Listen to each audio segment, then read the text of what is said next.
നമസ്കാരം, ശ്രീനി ആലക്കോടാണ്.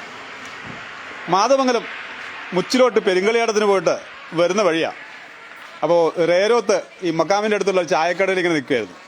ചായക്കടയിൽ ചായക്കൊക്കെ ഇങ്ങനെ ഓർഡർ കൊടുത്തിട്ട് മക്കൾ ഭക്ഷണം കഴിച്ചുകൊണ്ടിരിക്കുമ്പോഴാണ് ഒരാൾ ഒരു ഹീറോ ഹോണ്ടയുടെ ബൈക്കിൽ, ഹീറോ അല്ല ബജാജിന്റെ ബൈക്കിൽ ഇങ്ങോട്ടേക്ക് വന്നിട്ട് ഒരു കട്ടൻ ചായ എടുത്തെന്ന് പറഞ്ഞത്.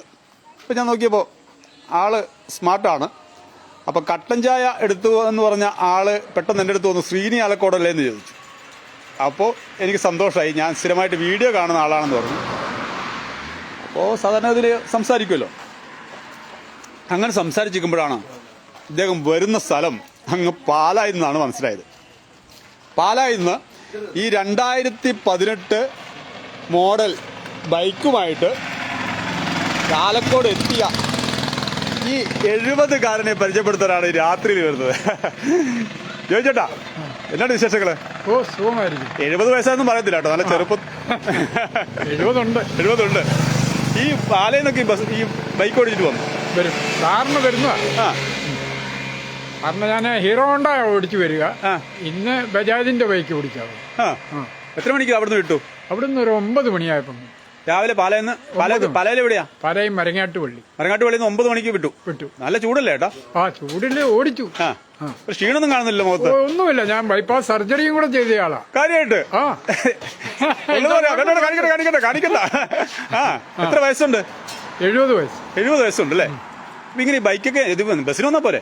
ബസ്സിന് സാറിന് വരുന്നത്, പക്ഷെ ഇവിടെ ബൈക്കിന് ആവശ്യമുള്ളതുകൊണ്ട് ഇങ്ങോട്ട് ഒരു ബൈക്ക് ഓടിക്കും. ഇവിടെ പറമ്പുണ്ടോ? പറമ്പുണ്ട്. എവിടെയായിട്ടാ? ഇവിടെ മൂലത്തുങ്ങുന്നെന്ന് പറയും. ഓ, അവിടെ പറമ്പുണ്ട്. അങ്ങോട്ടേക്ക് വന്നാ ബൈക്കിന് ഇവിടെ വെക്കും. ബൈക്കിന് ഇവിടെ വെക്കും.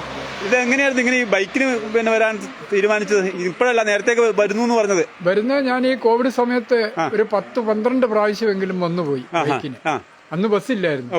അങ്ങനെ ബസ് ഈ ബൈക്കിൽ ട്രാവൽ ചെയ്യാന്നുള്ളത് ഒരു ഹരമായി. ഈ 10 മണിക്കൂർ കൊണ്ട് വരും. 10 മണിക്കൂർ കൊണ്ട് പാലായിന്ന് ഇവിടെ അല്ലേ? അത് കൊള്ളാലോ. കേട്ടോ, ബൈക്ക് കണ്ടോ? നമ്മുടെ പഴയ ഫോറസ്റ്റ് ആമ്പിന്റെ ഒരു വകഭേദമാണ് ബജാജിന്റെ അല്ലേ? ബജാജിന്റെ പിന്നെ സൂപ്പർ ബൈക്കാണ്. ഈ ബൈക്കിലാണ് നമ്മുടെ ജോയിച്ചേട്ടൻ അങ്ങ് പാലയിൽ നിന്നും ഇവിടത്തേക്ക് വന്നത്. ഹെൽമെറ്റൊക്കെ സൂപ്പർ ഹെൽമെറ്റ് ആണല്ലോ. ഹെൽമെറ്റൊക്കെ ഇട്ട് കോട്ടിട്ടായിരുന്നു ചേട്ടാ? കോട്ടില്ല. അപ്പൊ ഈ ചൂടിന് ഭയങ്കര ബുദ്ധിമുട്ടല്ലേ അല്ലേ? എവിടെയും റെസ്റ്റ് എടുത്തോ വരുമ്പോ? റെസ്റ്റ് ഒരു 2 സ്ഥലത്ത് ഒരു 1.5 മണിക്കൂർ വെയിറ്റ് ചെയ്യും. ഉച്ചക്ക് ഭക്ഷണം കഴിക്കാനൊക്കെ ആയിട്ട് അല്ലേ? ഭക്ഷണം നമ്മൾ വീട്ടിൽ നിന്ന് കൊണ്ടുവരിക, പുറത്തുനിന്ന് കഴിക്കാറില്ല. ഓ, ഭക്ഷണം ഇത് ഭക്ഷണമാണോ? ഇത് ഭക്ഷണം. ഇതിലിപ്പോ ഉണ്ട് ഭക്ഷണങ്ങളുണ്ട്. ഇനി വീട്ടിൽ പോയി കഴിക്കാനുള്ളതുണ്ട്. അപ്പൊ ഇവിടുന്ന് കട്ടൻ ചായ കുടിച്ചതേ ഉള്ളൂ. കട്ടൻ കുടിച്ചു. ഇനി അവിടെ പോയിട്ട് അവിടെ കഴിക്കും. വീട്ടിൽ നിന്ന് ആരും ഇല്ല ഇപ്പൊ? അവിടെ വീട്ടിൽ ആരുമില്ല. ഇല്ല, അവിടെ തന്നെ പറമ്പുണ്ടല്ലേ? പറമ്പുണ്ട്. വൈഫ് പാലായിലാണ്. അവരൊക്കെ ഇത് കാണുന്നുണ്ടോ ഇപ്പൊ? ഇതൊക്കെ നമ്മുടെ ആളുകൾക്കൊക്കെ. ചേട്ടൻ വന്നേ. അതെ, നമ്മുടെ പിന്നെ സുഹൃത്താണ്. അപ്പം ഇദ്ദേഹത്തെ അറിയില്ലേ? ജോയിച്ചേട്ടൻ അറിയോ? ടോമിച്ചേട്ടൻ അല്ലേ?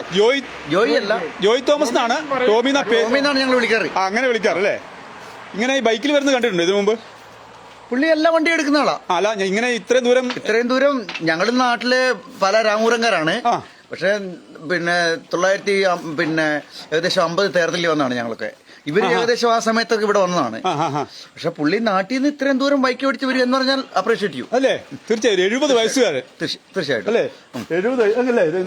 70 നമ്മൾക്ക് ചെറുപ്പക്കാരൊക്കെ എങ്ങനെ ഭയങ്കര ബുദ്ധിമുട്ട്. ആർമിയിൽ പെൻഷനായി വന്ന ആളാണ്. പുള്ളിയെ പറ്റി ഞാൻ അഭിമാനിക്കുന്നു. തീർച്ചയായും അത് വലിയ കാര്യമാണ്. പിന്നെ നമ്മുടെ ഈ ചെറുപ്പക്കാർക്കൊക്കെ കുറച്ച് ഒരു 3 കിലോമീറ്റർ 4 കിലോമീറ്റർ ബൈക്കിൽ പോകുമ്പോൾ ചൂടാണ് അല്ലേ? ചൂടാണേലും തണുപ്പാണേലും പ്രശ്നമാണ്. ഇതെല്ലാം അതിജീവിച്ച് ഇത്രയും പഴയ മനുഷ്യനായതുകൊണ്ടാണ് ഇങ്ങനെ. എവിടെ വരുന്നു നിങ്ങള്? ഞാന് മേരിഗിരി എവിടെ പോയതാ രാത്രി? ഞാനിവിടെ ജസ്റ്റ് ഇതിലെ പാസ് ചെയ്ത് ആലക്കോട് വരെ പോയതല്ലേ? ഇവിടെ ചായക്കട. ഈ ചായക്കടയുടെ പേരെന്താണ്? വുഡ്ലാൻഡ് കേട്ടോ. ഈ ചായക്കടയിലെ ആൾക്കാരാണ് തുടങ്ങിയിട്ട് 1 മാസമായിട്ട്. അതല്ലേ? നല്ല സൂപ്പറൊക്കെ എന്തൊക്കെയോ ഇതൊക്കെ ഉണ്ട് കേട്ടോ. ഇവിടെയൊക്കെ ജ്യൂസ് കോർണർ എല്ലാം ഉണ്ട്. ഈ സാധനം പുട്ട്, മിക്സ്, കപ്പ ഒക്കെ സാധനങ്ങളൊക്കെ ഉണ്ട്.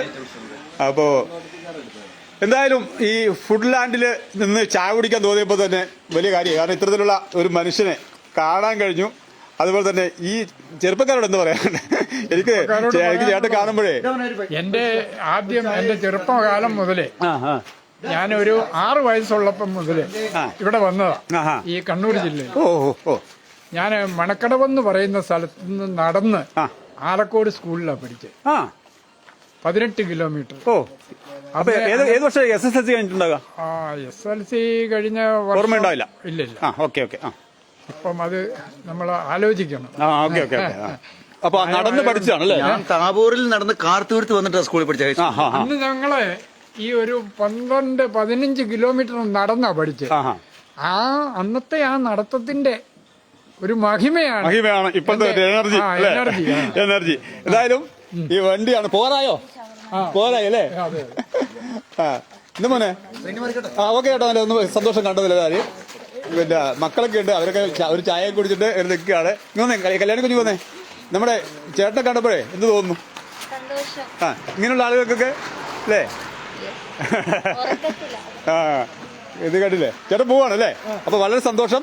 ഇതാ ചേട്ടന്റെ വണ്ടിയുടെ നമ്പർ ഒന്ന് കണ്ടിട്ട് KL 59T 4564. ഈ വണ്ടിയിലാണ് പാലയിൽ നിന്നും ഇങ്ങനെ ഇത്രയും ദൂരം സഞ്ചരിച്ച് ഇവിടെ എത്തിയത്. എന്തായാലും വലിയ സന്തോഷം. ഇതൊരു ഈ ചെറുപ്പക്കാർക്ക് ഒരു പ്രചോദനമാകട്ടെ. വളരെ സന്തോഷം ചേട്ടാ. അപ്പോൾ നമുക്ക് വീണ്ടും കാണാം. ഓക്കെ. ബന്ധുക്കളോടൊക്കെ അന്വേഷിച്ചതായി പറയണം. എന്റെ പ്രേക്ഷകരാണെന്ന് നിങ്ങൾ പറഞ്ഞു. എന്തായാലും വലിയ സന്തോഷം. അപ്പൊ നമ്മൾ ജോയിച്ചേട്ടൻ പോവുകയാണ്.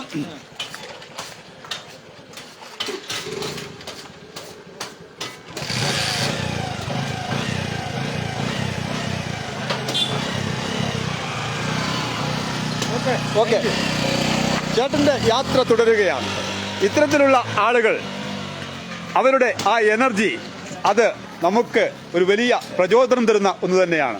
എന്തായാലും ഈ വയോധികൻ ഇത്രയും ദൂരം ഇങ്ങനെ ബൈക്ക് ഓടിച്ച് ഈ നാട്ടിലേക്ക് എത്തിയപ്പോൾ ഏറെ അഭിമാനമുണ്ട് അദ്ദേഹത്തെ കാണാൻ കഴിഞ്ഞത്. എന്തായാലും എല്ലാവർക്കും ശുഭരാത്രി നേരുന്നു. എല്ലാവർക്കും ഒരിക്കൽ കൂടി നന്മകൾ നേർന്നുകൊണ്ട് അവസാനിപ്പിക്കട്ടെ. മറ്റൊരു വിഷയമായി വീണ്ടും കാണാം. Good bye.